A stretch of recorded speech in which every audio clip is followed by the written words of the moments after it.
Well, this is really exciting. I'm really glad you all came, and we have a set of supplemental lessons planned.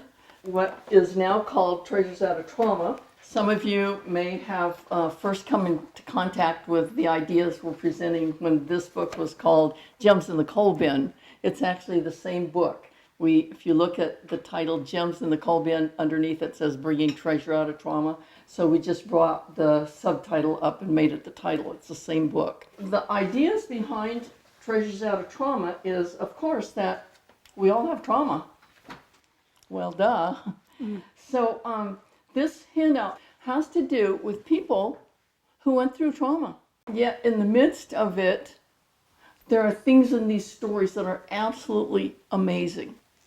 So your assignment for this week is to read whatever stories you want, and then look for what is there about this story that's amazing.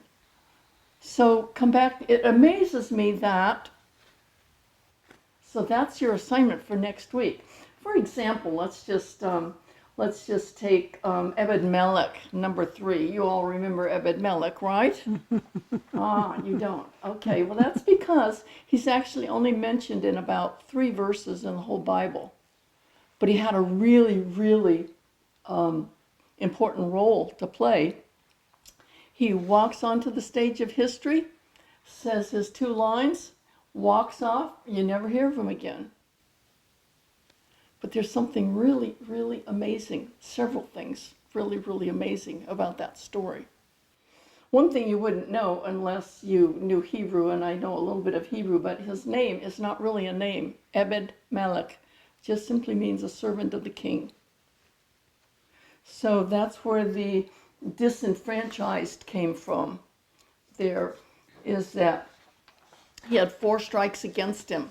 He was displaced, he was devalued, he was disfigured, and he was disfranchised. And you may go, what? And we'll come back and talk about that. But this is an amazing story about an amazing man.